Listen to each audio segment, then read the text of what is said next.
Well, the big first night at the GOP convention, several speakers pumping up Donald Trump. And joining us now is one man who still has not endorsed him. He was there this evening for at least part of it. With us now, Republican Congressman from Texas, Louie Gohmert. Congressman, are you there? I am, and it's great to be with you. Yes, thank you so much for joining us. Let's just talk first about your general impression of day one. Well, tonight was just terrific. It was really fantastic, including the drama of the silhouette and the smoke as the Donald came out and introduced his wife.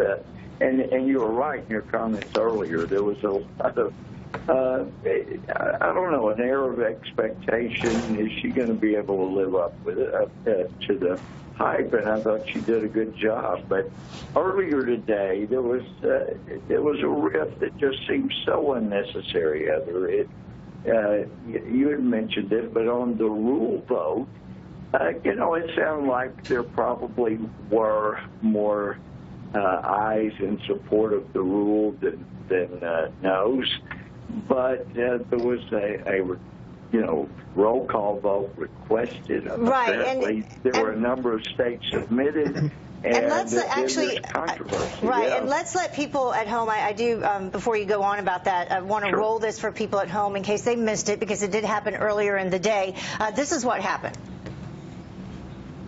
In the opinion of the chair, the ayes have it, and the resolution is agreed to. You are ignoring delegates who have been elected to this convention.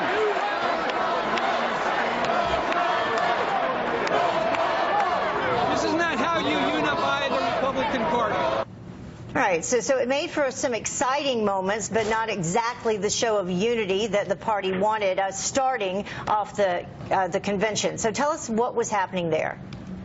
Well, you have to have, under the rules, 7 states request a recorded vote, and the states that wanted to make sure there was a recorded vote submitted 10 states' names so that they would be covered. And then there were allegations that perhaps some heavy-handedness was put into play. Some of the delegates pressure to pull their names from their support for the state, having a roll call vote. And so the chair announced, there were only 9 states, and 3 of them didn't have sufficient requests, therefore you fall below 7, therefore no roll call vote. And then you had Tim Cuccinelli asking for a point of order. They refused to recognize him. And I really thought, Heather, this was a chance to unify folks. We're not like the Democrats that, violated the House rules and did a sit-in. That's not what Republicans are. Just give a vote and be fair about it. And there was a real opportunity to unite. Okay, if the vote fails after a roll call vote, that's it. So that being said, finally, as I introduced you, I said that you have not yet thrown your support behind Donald Trump. Are you now prepared to do that for the sake of unity? Well, I had hoped to have a chance to talk to Donald and work out a couple other things I was concerned about.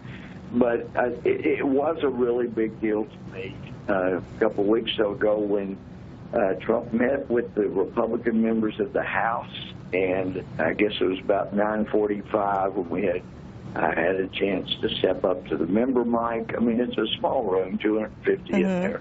And he was very, very warm. And I said, look, you've been talking about unifying, and yet if there was a headline that said you felt like you could win without Ted, that you could win without Kasich, and you were number 1, Ted was number 2, and you worked together so well early on, and really made a good team early on before it got nasty. So are you going to get on this team? We don't have a whole lot of time. I'm so sorry to interrupt you. I don't like to do that. If he would sit down one-on-one with Ted, and he agreed, and within 3 hours he was sitting down one-on-one with Ted. I thought it was extremely gracious. He asked him to speak even though he hadn't endorsed. That's a big deal to me, Heather. So it sounds like you're going to support him. Well, I'm going to support the party's nominee, and so that's still yet to happen. All right. Thank you so much. Still a lot of days left to go. Day one complete. Lots to go. Thank you for joining us. Appreciate it. Thanks so much, Ed.